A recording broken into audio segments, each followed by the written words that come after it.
Vamos a la palabra de Dios en el Evangelio según Marcos, en el capítulo 8.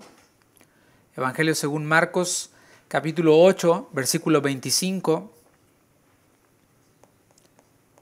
Vamos a leer desde el versículo 22 en adelante, pero vamos a tomar como base este versículo 25. Y el título de esta enseñanza es Jesús abre nuestros ojos. Dice Marcos 8:25, luego le puso otra vez las manos sobre los ojos y le hizo que mirase.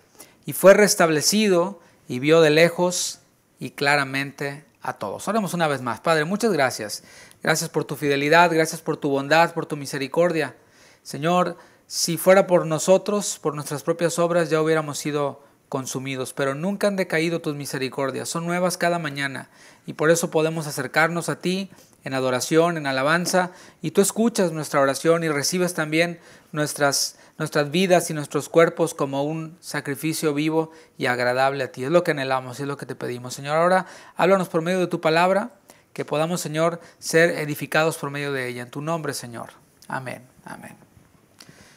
Hemos estado viendo en el Evangelio según Marcos varios milagros, más de uno, dos, muchos milagros hemos estado viendo en este Evangelio según Marcos. Y según el diccionario de la Real Academia de la Lengua Española, un milagro es un hecho no explicable por las leyes naturales, que se atribuye a una intervención sobrenatural de origen divino. Esa es la definición de la palabra milagro según el diccionario de la Real Academia Española. Y la persona del Señor Jesús, que por cierto, toda iglesia cristiana gira en torno de Cristo, gira en torno de Jesús. En nuestros mensajes tiene que estar Jesús presente, su obra presente y su resurrección, por supuesto, que es lo que nos tiene de pie, es por lo que estamos vivos y tenemos salvación.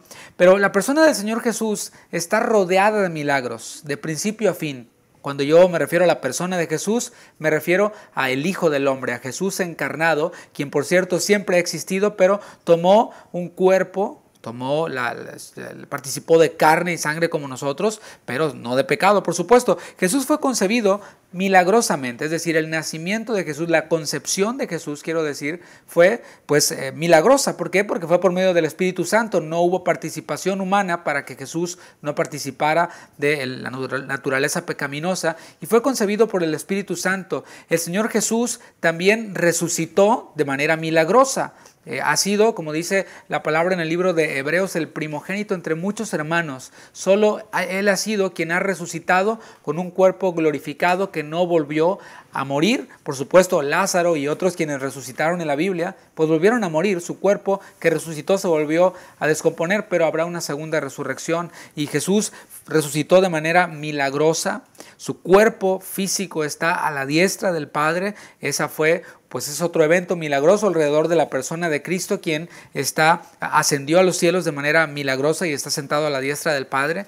Y el ministerio terrenal de Jesús, eso que está en medio entre su concepción, su resurrección y ascensión, lo que está en medio, su ministerio terrenal, se caracterizó por milagros. Sin duda, muchas personas hicieron milagros en los tiempos de Jesús, pero nadie como el Señor Jesús y de la manera que nosotros los hemos visto aquí. De hecho, en el libro de Hechos, en el libro de los Hechos capítulo 2, versículo 22, estaba el apóstol Pedro predicando en el día de Pentecostés, y esto dijo en parte de su sermón, en parte de su discurso. Dijo así: varones israelitas, oíd estas palabras. Jesús Nazareno, varón aprobado por Dios entre vosotros, con las maravillas, prodigios y señales que Dios hizo entre vosotros por medio de él, como vosotros mismos sabéis. Hay mucho contenido en este versículo. El Señor, o el apóstol Pedro, quiero decir, habla del Señor Jesús y lo relaciona con maravillas, prodigios y señales. Esa palabra prodigios es la palabra dinameis, de donde viene la palabra dinamita, dinameis, y significa hechos portentosos, con maravillas, hechos portentosos y señales. Y dice aquí, el apóstol Pedro dijo en su sermón que fueron hechas por Dios. O sea, los israelitas percibían que todos los milagros, que solo Dios tenía el poder de abrir los ojos, de traer sanidad al cuerpo como creador. Así que el apóstol Pedro les dice, estos hechos portentosos fueron hechos por Dios, por medio de Jesucristo. Y dice al final, como vosotros sabéis. Todos los israelitas de aquella época sabían y habían oído de que un tal Jesús de Nazaret había hecho muchos milagros, porque era su fama ya extendida por muchos lugares. Y durante el ministerio terrenal del Señor hubieron muchas maravillas y muchas señales, aunque algunas, dice el apóstol Juan en su Evangelio, capítulo 20, versículo 30, hubo algunas que no fueron registradas, fueron tantas que, dice, no alcanzarían los libros para escribirlas todas. Y algunas de estas maravillas fueron sobre la naturaleza. Por ejemplo, el Señor Jesús en el Evangelio según Juan, capítulo 2, versículos 1 al 12, convirtió el agua en vino. Vemos ahí en unas bodas, el Señor transformó esta agua en vino y esto fue una maravilla sobre la naturaleza, sobre este elemento del agua. También el Señor Jesús en el mismo Evangelio según Juan hizo que hubiera una captura de peces impresionante. Además, Él sacó una moneda de la boca de un pez y no era magia, sino que son estas maravillas que el Señor hizo sobre la naturaleza. El Señor también mandó calmar a los vientos, a la tempestad, en Marcos capítulo 4, versículo 35, que lo vimos. Además, el Señor alimentó a multitudes, lo vimos también y lo vamos a ver el día de hoy. Otra de estas señales de Jesús sobre la naturaleza o maravillas sobre la naturaleza fue cuando el Señor Jesús caminó sobre el mar.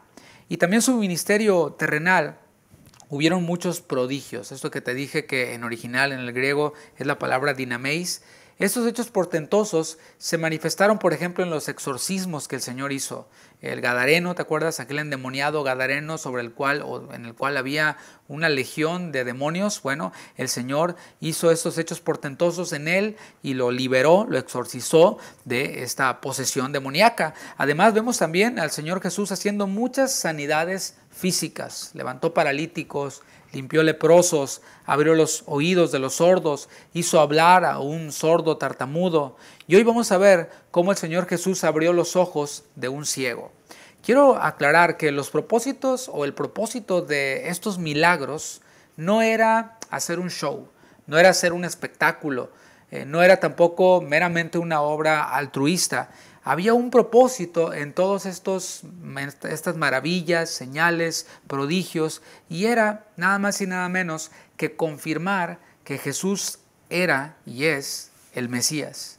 Por ejemplo, vemos también en el Evangelio de Mateo cómo llegaron los discípulos de Juan el Bautista a preguntar, porque Juan el Bautista, estando encarcelado, los mandó a ellos, y esta fue la pregunta de Juan el Bautista en ese momento quizás de duda, de debilidad que todos podemos llegar a tener.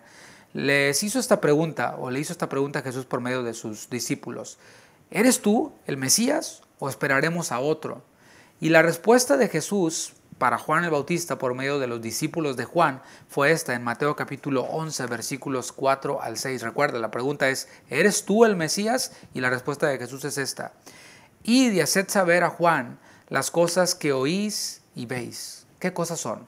Los ciegos ven, los cojos andan, los leprosos son limpiados, los sordos oyen, los muertos son resucitados, y a los pobres es anunciado el Evangelio, y bienaventurado es el que no haya tropiezo en mí. Bueno, es que, como dije, los judíos entendían que solo Dios puede restaurar la salud física del hombre, porque Él es el creador. Y lo puede hacer de forma instantánea, de forma inexplicable para la ciencia. Por supuesto, la ciencia era mucho más limitada en aquel tiempo que el día de hoy, pero aún así tiene un límite. Y ese límite de la ciencia es cuando los médicos dicen: ya no podemos hacer nada, récenle a su santito preferido o pidan por un milagro, porque ellos mismos se reconocen incapaces y limitados para solucionar y restaurar la salud física del hombre. Salmos 146, 8, allí en este salmo vemos de dónde sacaban los judíos esta idea de que solo Dios podía sanar al hombre de manera instantánea. 146, 8 de los Salmos: Jehová abre los ojos a los ciegos, Jehová levanta a los caídos, Jehová ama a los justos. Y esto coincide perfectamente con esta respuesta que le dio Jesús a Juan el Bautista por medio de sus discípulos: vayan y díganle a Juan que yo soy Dios, que yo soy el Mesías y que estoy abriendo los ojos de los ciegos, que estoy levantando a los caídos, que amo a los justos y también a los pobres. Leamos el versículo 22 del Evangelio según Marcos capítulo 8 y de ahí vamos a ir hacia adelante para ver la sanidad de este ciego. Dice así: vino luego a Betsaida y le trajeron un ciego y le rogaron que le tocase. Bueno, déjame ponerte en contexto un poquito. Jesús había alimentado a 4,000 personas anteriormente. Él tenía solo 7 panes y unos cuantos peces. Vinieron entonces los fariseos pidiéndole al Señor Jesús una señal. Después de esta señal que había hecho, le dijeron, si nos haces una señal, te vamos a creer que eres el Mesías. Pero el Señor se rehusó a hacer cualquier señal. Él no buscaba agradar a los fariseos, Él venía a agradar a Dios, a hacer la voluntad del Padre que está en los cielos. Y con eso en su mente, esa fue la última escena de los fariseos que ellos vieron, los fariseos, o sea, los discípulos vieron a los fariseos y se subieron a la barca. Ya en la barca el Señor Jesús les advirtió a sus discípulos que se cuidaran de la levadura de los fariseos y de Herodes. Pero ellos no entendieron esto que Jesús les estaba diciendo. Ellos inmediatamente asociaron la palabra levadura con pan y dijeron, no trajimos el pan, y empezaron a confundirse. Y el Señor los reprendió. Tuvieron una fuerte reprensión, recibieron una fuerte reprensión del Señor. Entonces llegaron a Betsaida, Julia, que por cierto fue el mismo lugar en donde el Señor había alimentado a 5,000 personas en el capítulo 6. Estaban en ese mismo lugar. ¿Qué fue lo que ocurrió allí en Betsaida? Bueno, así como en el milagro del sordo tartamudo, algunos, más de uno, tomaron de su tiempo y trajeron a Jesús a alguien en necesidad. En esta ocasión se trataba no de un sordo tartamudo, sino de un ciego. La actitud de estos quienes pues tomaron de su tiempo para llevarle a Jesús, a este ciego, era una actitud de humildad. ¿Por qué? Porque vemos que le rogaron, ahí en el versículo 22 dice, y le trajeron un ciego y le rogaron que le tocase. Allí vemos esta actitud de humildad. En este ruego podemos ver que ellos reconocían que no tenían ellos mismos el poder para resolver la situación del ciego. Tampoco se quedaron sin hacer nada. Dijeron, no podemos hacer nada, pues ahí ni modo. No, ellos hicieron lo que pudieron, que fue llevar a este ciego a Jesús, pero reconocían, lo único que podemos hacer es traerlo a ti. Sin embargo, nosotros no tenemos el poder para resolver esta situación de nuestro amigo. Ellos reconocían también que si era la voluntad de Jesús, su amigo sería sano. Él lo iba a hacer, si no le hubieran rogado al Señor. O sea, si ellos creyeran que solo con traerlo automáticamente Jesús lo iba a sanar, no le hubieran rogado. Simplemente, ahí está, Señor, sánalo. No, ellos le rogaron porque reconocían que si era la voluntad de Jesús, él hubiera sido sanado. Ahora, aquí vemos varios elementos que podemos aplicar a la oración, porque hoy en día, desgraciadamente, en un amplio sector de la cristiandad vemos cómo la oración se ha distorsionado, cómo la oración se ha convertido en algo muy, muy apartado y lejano de cómo Jesús les enseñó a sus discípulos a orar. Hoy la gente decreta, hoy la gente activa la sangre de Cristo, hoy la gente hace un montón de cosas y le manda a Dios, le cuenta a Dios, 1, 2, 3 y hazlo ahora y etcétera, etcétera, etcétera. Pero aquí podemos ver algunos elementos esenciales de la oración. Primeramente, hemos de reconocer que somos incapaces de resolver las cosas. Claro, para eso venimos a Dios, porque nosotros somos incapaces de resolver el asunto. Ahora, una doctrina errada y falsa te va a enseñar que tú puedes decretar para resolver la situación. O sea, tú eres capaz de decretar y de resolver las situaciones. Y como dice nuestro pastor, el pastor Chuy Olivares, si tú puedes decretar, ¿para qué quieres a Dios?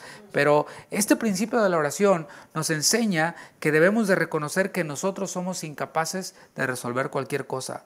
Hemos de reconocer también el poder de Dios, no el poder de mis palabras. Hay toda una doctrina que se ha enseñado así, de que hay poder en tus palabras. Con 2, 3 versículos lograron hacer toda una doctrina, libros, y ya eso se quedó en la mente de muchas personas. En mis palabras hay poder y lo que yo declaro y lo que yo decreto, eso se va a hacer. Pero la oración humilde reconoce el poder de Dios y reconoce también, la oración humilde, la soberanía de Dios. Esto es que Dios hace lo que quiera, cuando quiera, como quiera. Señor, si es tu voluntad, lo vas a hacer. Quizás nuestra mente carnal diga, ¿cómo es posible que esté enfermo y está sufriendo y está padeciendo y yo voy a orar? Señor, si es tu voluntad, sánalo. Yo quiero verlo sano. Sí, pero ¿y si el Señor se lo quiere llevar ya?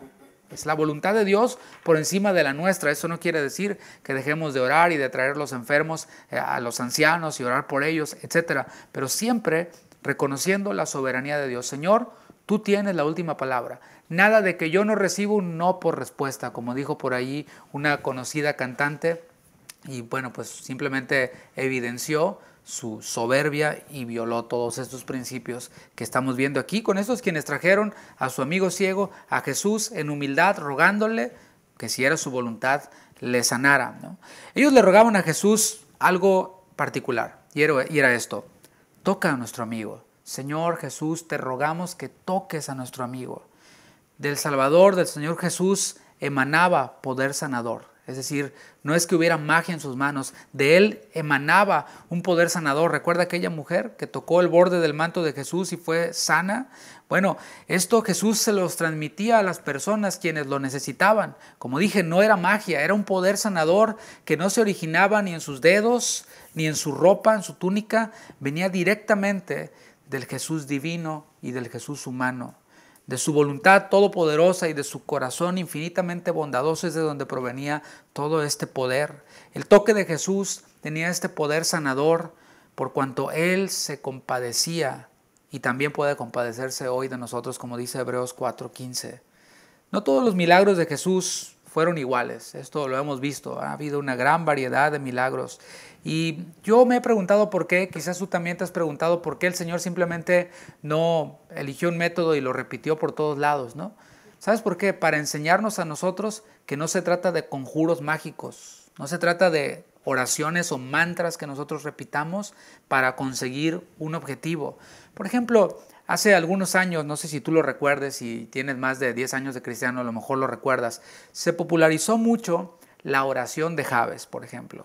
Una oración bíblica que se tomó, pues quizás con una buena intención, pero después se tomó ya como si fuera un rosario, como si fuera un rezo, que todo mundo decía esta oración y pensaba que iba a recibir bendición, oh, si tú me bendijeres, etcétera. Pues pensaron que esta era la fórmula para recibir el éxito, pero el Señor Jesús, evitando todo esto precisamente, hizo una gran variedad de milagros de distintas formas. No hay fórmulas mágicas que Él usaba, no había conjuros que Él hacía.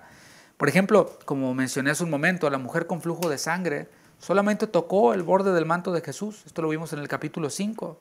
Y en este caso, igual que con el sordo tartamudo del capítulo 7, Jesús se comunica con los necesitados. No es tráemelo, abracadabra, patas de cabra y ya está. Sino que es una comunicación que Jesús tenía con los necesitados. Jesús no trataba a los enfermos como un paciente más. ¿Te ha pasado que has ido con algún doctor y el doctor ni te está haciendo caso, ¿no? Así como que nomás está escribiendo, a ver qué te duele, ni te voltea a ver, no, pues me duele eso, bueno, qué bueno, tómate esto y bye, adiós, ¿no? Sobre todo en los hospitales de allá de nuestros países, ¿no? Como donde yo soy, el ISSSTE o el Seguro Social, donde hay una larga fila de enfermos, el médico ni caso, bueno, no todos, no generalizo, ¿no? Pero muchas veces el médico ni caso te hace, ¿no? Después de estar en largos turnos de trabajo. Pero Jesús, a pesar de largas jornadas, no trataba así a los enfermos. Él se comunicaba con ellos, los veía como individuos valiosos. ¿Sabes por qué? Porque todo hombre, y cuando digo hombre me refiero a hombre y mujer, ha sido creado y fue creado a imagen y semejanza de Dios. Por tanto, el Señor Jesús se preocupaba por su creación, por aquellos quienes estaban necesitados y por aquellos también quienes por encima de eso eran del pueblo del Señor, ¿no? Del pueblo de Israel. Versículo 23. Entonces, tomando la mano del ciego, le sacó fuera de la aldea. Imagínate esta escena, ¿no? Jesús de la mano de un ciego, que eso es como para pintar un cuadro, ¿no? Jesús tomando de la mano a un ciego. A menudo nosotros vemos que los ciegos se valen de bastones, ¿no? Se valen de algún bastón para sentir un poquito adelante y no tropezarse. Utilizan otros perros para guiarse. Pero aquí, mis hermanos, estamos viendo al mismo Jesús, el Verbo hecho carne, el Hijo de Dios, el Salvador, el Redentor, de la mano guiando a un hombre. Ahí me gustaría estar yo. ¿A ti qué te parece? ¿No te gustaría estar siendo guiado? Bueno, pues podemos hacerlo. Podemos seguir siendo guiados por el Espíritu Santo, por el Señor. Y Él nos lleva de su mano y nos va guiando y nos lleva a pastos verdes, nos lleva a lugares seguros. ¿Cuánto necesitamos dejar que Jesús nos tome de la mano y nos guíe en todas nuestras decisiones? A veces solo le consideramos en nuestras necesidades. Pero ¿qué tal el Señor tomándonos de la mano, guiándonos aún en esas decisiones que para nosotros tienen todo el sentido y tienen toda la lógica. No, yo ya sé cómo lo voy a hacer, 1, 2 y 3, pero esto debe de ser una práctica continua. Aunque yo sé cómo hacerle, Señor, aquí están mis planes, tú dime para dónde. Y estoy dispuesto a que si tú me dices que mis planes los tire a la basura, los tiro a la basura para seguirte a ti y así que tú me guíes. Ser guiado por Jesús no es solamente un cliché, no es solamente algo bonito que decimos o cantamos, es una realidad en todas las áreas de nuestra vida. Jesús guió a ese ciego, ¿a dónde? Primeramente vemos que lo hizo apartar de la multitud. Él lo guió lejos de la multitud, dice el texto, fuera de la aldea. El Señor Jesús deseaba que él y el ciego estuvieran lejos de las distracciones de la multitud. Imagínate el ruido que una multitud produce. Es demasiado ruido. Los ciegos tienen muy agudizado su sentido del oído. O sea, son muy sensibles al oído, ya que no pueden ver, pues como que agudizan su sentido del oído para contrarrestar ese sentido que no tienen. Yo recuerdo de haber conocido a una persona, o sea, de cerca a una persona invidente, y bueno, tenía un oídazo, por cierto, era músico también, era un compañero mío en la universidad, y era de los alumnos más destacados en la carrera de música que yo estudié, y no podía ver, pero tenía un oídazo. Y los ciegos, los invidentes, desarrollan entonces este sentido del oído, lo tienen muy agudizado. Por ende, la multitud y el ruido que producía le podía ser de distracción. Y Jesús le dice, vámonos, vamos para acá. Lo tomó de la mano y lo guió fuera de las distracciones. ¿Para qué? Para poderse comunicar con Él. ¿Cómo aplicamos esto a nuestra vida? Aquí hay una aplicación muy práctica. Y creo que ya la captaste, no necesito decirla, ¿no? El Señor desea que apaguemos todas esas voces y todas esas cosas que nos distraen para estar a solas con nosotros. Qué bueno que nos podemos reunir y hay que obedecerlo y hay que hacerlo. O sea, esto hablo aquí en nuestro contexto de los de Houston, porque a lo mejor nos ven en otros países y dicen, ¿cómo? No, ya acá hace tiempo que ya nos estamos reuniendo y qué bueno, pero no debemos de olvidar que el Señor desea que nos separemos de las distracciones para estar a solas con Él, para ser guiados por Él. ¿Cómo vamos a ser guiados por Él si no pasamos tiempo a solas con Él para que Él se comunique con nosotros? Ahora, también debemos de separarnos de las distracciones para pasar tiempo con Él en comunidad, en colectividad, en la iglesia, ¿no? El Señor desea pasar tiempo con nosotros lejos de cualquier distracción. Y continuamos leyendo. Y escupiendo en sus ojos, le puso las manos encima. Y esta es la respuesta a la oración. Jesús, como dije, deseaba comunicarle a este ciego que estaba trabajando en sus ojos. Acuérdate que él no podía ver. En el caso del sordo tartamudo podía ver y se comunicó por medio de señas, pero aquí se comunicó por medio de los sentidos, por medio del tacto. Le puso las manos encima y le estaba comunicando que se estaba ocupando de su necesidad. Y todo esto, mis hermanos, ocurrió de manera rápida. El Señor, mis hermanos, decide cómo va a obrar en cada situación. Él decide. En otra ocasión, sanó a otro ciego, escupió en la tierra, hizo lodo y le sanó. En esta ocasión estamos viendo que el Señor se va a tardar un poquito más que con ese otro ciego, porque Él decide, como es soberano, cuánto tiempo va a tardar. Por esto aquí vemos claramente la soberanía de Dios. Y quizás tú te preguntes, ¿por qué aquella persona tenía la misma necesidad que yo y rápido le respondiste? ¿Por qué conmigo te tardas más, Señor? Bueno, porque Él es soberano. Aquí vemos a este ciego con el que se va a tardar un poquito más. Y aunque quizás nosotros no lo veamos a causa de nuestra ceguera, a causa de las distracciones y un montón de cosas, bueno, el Señor está obrando en nuestras necesidades. No sé si tú puedas decir un amén ahí en donde estás. ¿Por medio de qué? Por medio de predicaciones, por medio de hermanos, por medio de situaciones, el Señor nos comunica que está ocupado en nuestra necesidad. Estoy atendiendo tu necesidad, pero a veces no podemos verlo por las distracciones. Continuamos y dice así, y le preguntó si veía algo. No es que Jesús esté inseguro de lo que está haciendo. Por favor, sácate esa imagen de la mente, el Señor escupiendo en sus ojos y después diciéndole, ¿ya ves? Como que Él está tratando de hacerlo como un novato, como un aprendiz. Bueno, no es así para nada. Esto el Señor Jesús lo hizo con varios propósitos. Todo lo que Él hace es con un propósito. Primero, quería que el ciego hiciera uso del sentido de la vista, o sea, que comenzara a hacer uso de este sentido que no tenía. Y así fue como lo hizo. Versículo 24, él, el ciego, mirando, dijo, veo los hombres como árboles, pero los veo que andan. Bueno, esto nos revela que este ciego no era ciego de nacimiento, sino que en algún momento de su vida quedó ciego. ¿Por qué? Porque tenía puntos de referencia. Un ciego de nacimiento no puede describir cómo es un árbol. O sea, yo recuerdo que este mismo amigo, me acuerdo que nos preguntaba, oye, y una vez me preguntaba, oye David, ¿y cómo son las nubes? Pues, ¿qué le decía? O sea, pues son como borreguitos. Y me iba a decir, pues, ¿cómo son los borreguitos, no? Pues es como algodón. ¿Y cómo es el algodón? O sea, pues no había punto de referencia, ¿no? Bueno, aquí él tenía una idea más o menos y decía, los hombres los veo como árboles, pero que se mueven. O sea, era una vista borrosa. Ahora, tampoco debemos de pensar que este milagro, fue un milagro a medias. Más bien, lo que ocurrió fue que este milagro fue un milagro en 2 etapas. Pero como dije, todo ocurrió con un propósito, con varios propósitos, y todo esto fue rápido. Todo esto fue en cuestión de unos minutos. Versículo 25.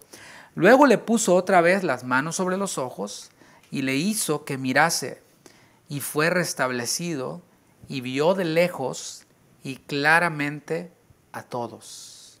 Aquí vemos esta segunda etapa del milagro. O sea, repito, no fue que el Señor lo hizo y le dijo, uy, ni modo, pues quedaste medio como que ves, ¿no? Ahora ve a una terapia, ve con el oculista o regresa para la próxima campaña y a ver si tienes más fe. No vemos esto. Es un milagro en 2 etapas, todo ocurre rápido y con un propósito. Ahora lo vamos a ver. Jesús entonces le vuelve a poner las manos sobre sus ojos y esta vez sus ojos fueron perfectamente sanos, lo que se le conoce como vista 20/20, ¿verdad? Así se le llama.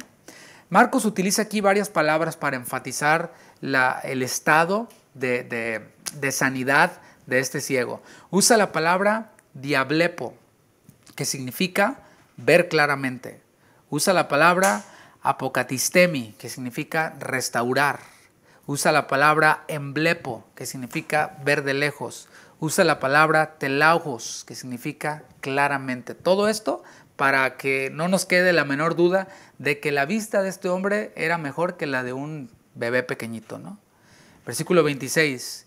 Y lo envió a casa, diciendo, no entres en la aldea, ni lo digas a nadie en la aldea. ¿Qué te parece? Aquí vemos el milagro del Señor, como dijeron anteriormente, todo lo ha hecho bien, todo lo hizo bien, en 2 etapas, con un propósito o con varios propósitos, pero lo hizo todo bien.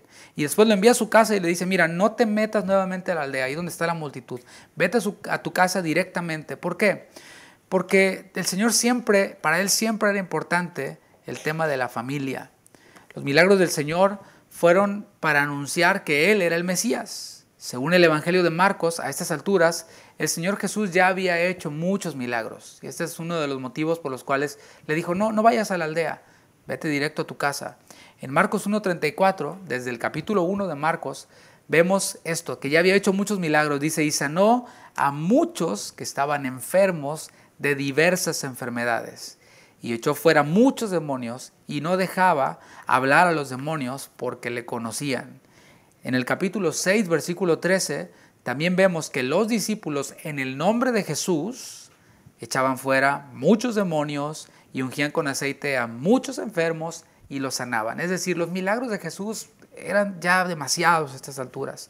Por todo Genezaret, el Señor Jesús hizo muchísimos milagros también. Y lo vemos en el capítulo 6, versículo 56 de Marcos. Dice, y donde quiera que entraba, en aldeas, ciudades o campos, ponían en las calles a los que estaban enfermos y le rogaban que les dejase tocar siquiera el borde de su manto, y todos los que le tocaban quedaban sanos. Todos. Entonces, ¿cuántos milagros no hizo el Señor? Demasiados. Ya habían sido suficientes milagros, podríamos decir, para que el pueblo de Israel confirmara que Jesús era el Mesías. Por eso el Señor dijo, no le digas a nadie. No hace falta un milagro más para confirmar que yo soy el Mesías. Ya vieron muchos milagros para confirmar que yo soy el Mesías. Había una prioridad, como dije, para este ciego, según Jesús, y era su familia. Ve a tu casa, ahora sí puedes ver a los tuyos. ¿Cuánto tiempo tiene que no ves a tu esposa, a tus hijos, a tus familiares? Bueno, ahora los puedes ver, velos. Y algo similar ocurrió también con el endemoniado gadareno. Aquel endemoniado gadareno le dijo, Señor, pues dame chamba y yo quiero ir contigo a predicar. No. ve a tu casa y cuéntales cuán grandes cosas ha hecho el Señor contigo. Y a este ciego también le dice, ve a tu casa directamente, no le digas a nadie, ve a los tuyos, velos con la vista y dirígete para allá. Este milagro tiene una connotación especial a diferencia de otros milagros. Y por esto es que fue hecho en 2 etapas. Si lo vemos a la luz del contexto anterior, podemos decir que es un milagro didáctico. Cuando leas la Biblia, esto es una sugerencia, cuando leas la Biblia no aísles el texto, sino es importante y es bueno que veas, por ejemplo, el texto y después hagas un zoom out, como en tu cámara, ¿no? O sea, que lo alejes un poquito y que veas de manera más amplia la perspectiva, lo que está alrededor, y lo veas más amplio y más amplio, lo más amplio que puedas ver en vista panorámica para poder entender mejor. Y va a cobrar un sentido increíble. Y si lo vemos así, desde una perspectiva amplia, a la luz del contexto del Evangelio según Marcos, nos damos cuenta que es un milagro didáctico. Es decir, hay una enseñanza para los discípulos en este milagro, incluidos nosotros. Ellos se encontraban, ¿en dónde? ¿Te acuerdas? En Betsaida Julia. En ese lugar, ellos mismos habían sido testigos y habían sido también protagonistas de la primera multiplicación de los panes y de los peces. Acuérdate que hubieron 2. Allí en Betsaida Julia fue la primera. Allí estaban. La pregunta es, ¿por qué el Señor volvió a llevarlos a ese lugar en donde fue la primera multiplicación?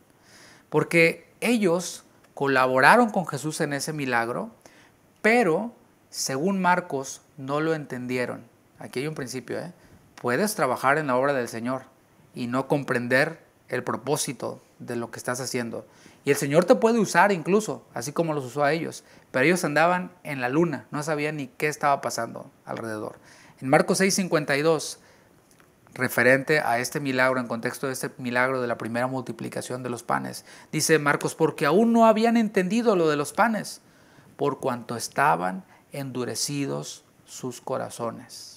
Así que Jesús hace otro milagro didáctico al final del capítulo 7, en donde sanó al sordo tartamudo, y la lección era aquí para ellos, en este otro milagro didáctico. Dejen que sus oídos sean abiertos para que sus bocas puedan hablar mis maravillas. Un sordo que no podía hablar bien.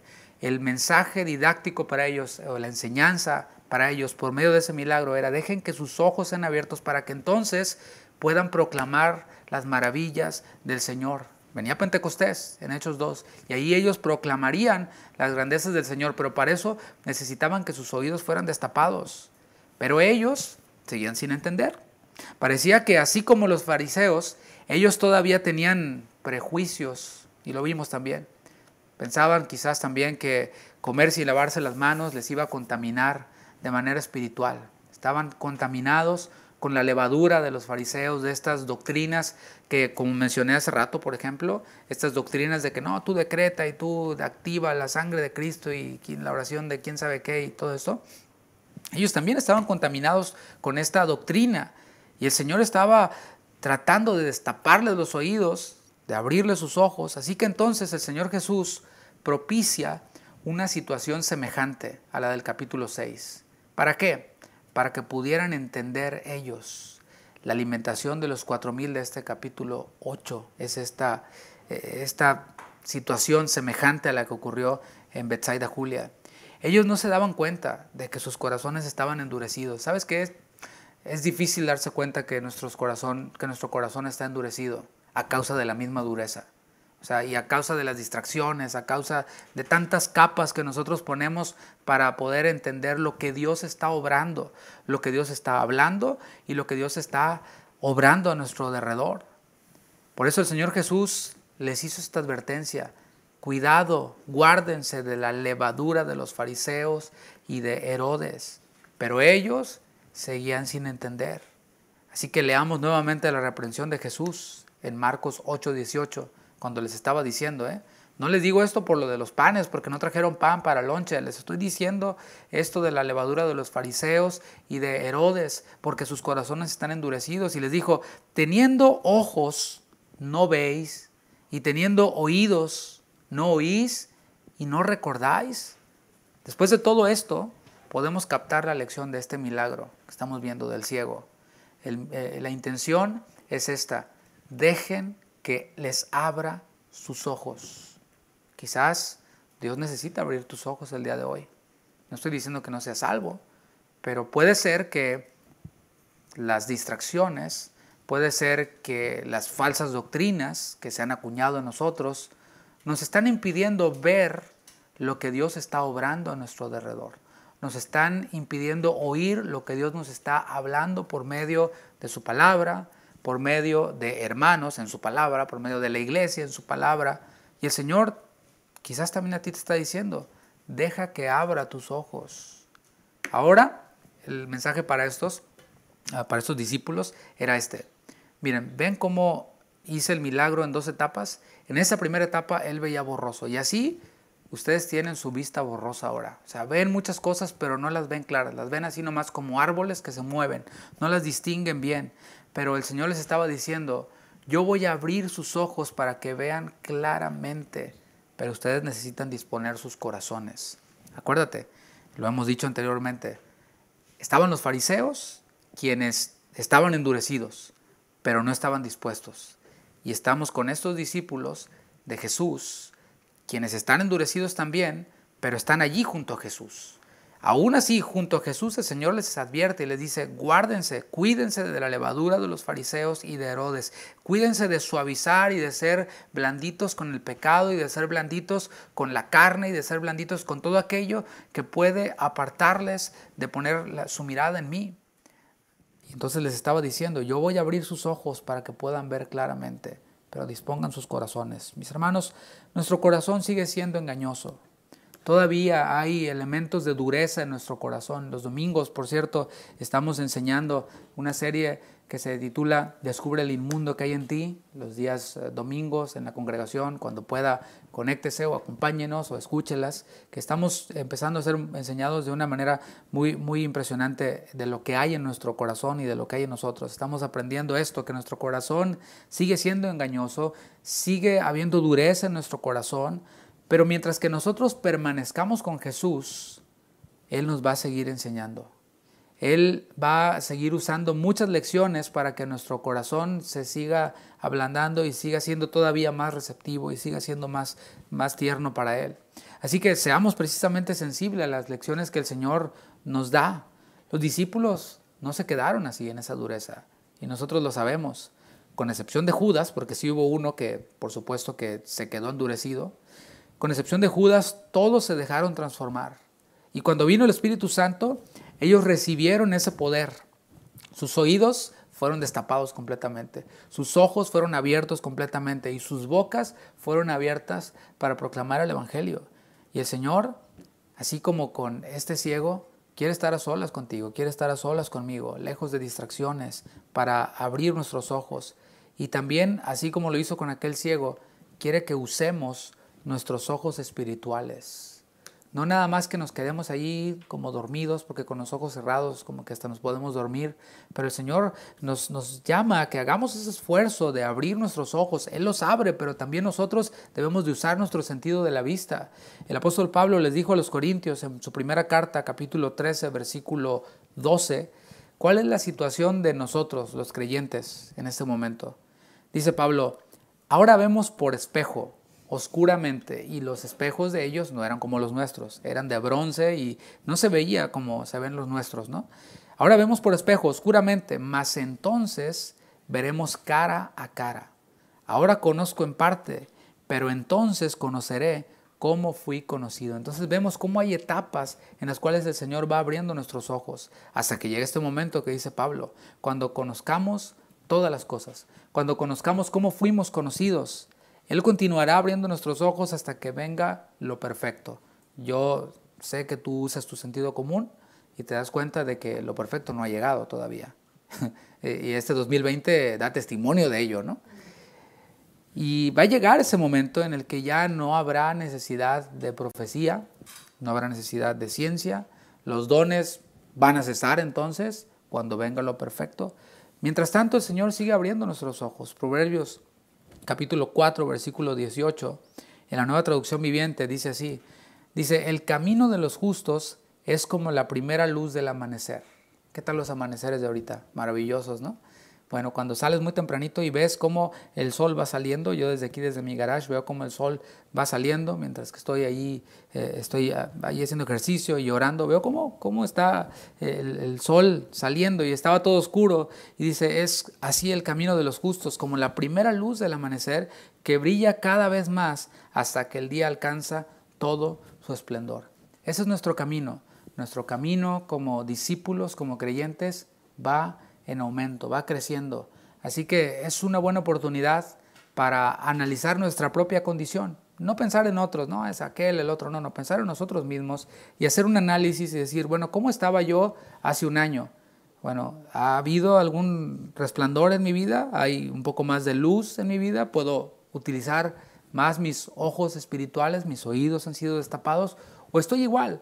Bueno, si estoy igual, si estás igual, es importante esto, el principio que vimos al inicio de esta enseñanza. El Señor quiere pasar a tiempo a solas con nosotros, lejos de las distracciones. No podemos esperar resultados distintos si seguimos haciendo las mismas cosas. Si seguimos ocupando nuestro tiempo y administrando nuestro tiempo, nuestras relaciones, lo que hacemos, si lo seguimos haciendo igual, no podemos esperar ser más santos que lo que éramos o que lo que queremos ser y lo que el Señor espera que nosotros seamos. Entonces, ¿qué hay que hacer? El Señor no va a cambiar. El Señor no va a modificar su plan ni su palabra por nosotros para que nosotros estemos cómodos. Nosotros somos quienes necesitamos hacer a un lado las distracciones y dejar que Él nos lleve de la mano fuera de las distracciones, del ruido de este mundo, del ruido de la tecnología, del ruido de redes sociales, del ruido del entretenimiento, llámese como se llame, el Señor nos quiere sacar de la mano para pasar tiempo a solas con nosotros. ¿Práctico? ¿Lo pongo práctico? Quizás tú dices, es que no tengo tiempo para orar. ¿Y qué tal si te levantas más temprano? Ay, bueno, el Señor no le va a poner 30 minutos más al día para que podamos orar. ¿No te parece más razonable que si deseamos avanzar y deseamos que nuestros ojos sean cada vez más abiertos, no te parece razonable que nosotros seamos quienes le quitemos 30 minutos de sueño a nuestro día, a nuestro descanso, para pasar tiempo a solas con Él? Eso es algo muy práctico. Y ya mejor no le sigo, porque a lo mejor estás diciendo, ya no le siga. Bueno, cada uno sabemos cuáles son los ajustes que hemos de hacer en nuestra vida, ya sea eliminar esa serie que vemos en Netflix que no nos edifica para nada, etcétera, ¿no? Etcétera, etcétera, y hay muchos etcétera. El punto es que el Señor quiere pasar tiempo a solas con nosotros para abrir nuestros ojos, para destapar nuestros oídos, para hacer su obra de santificación en nosotros cada vez más. Mis hermanos, termino con esto, que no estaba en mis notas, pero que venía a mi mente esta mañana y que habíamos estado reflexionando como congregación en un devocional. El Señor viene pronto. El Señor viene pronto, yo lo creo.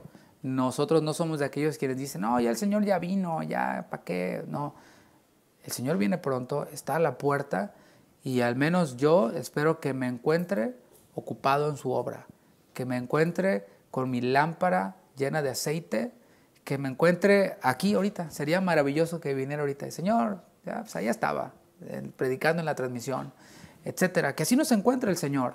¿Por qué? Porque el Señor viene por una iglesia pura, por una iglesia sin mancha, sin contaminación.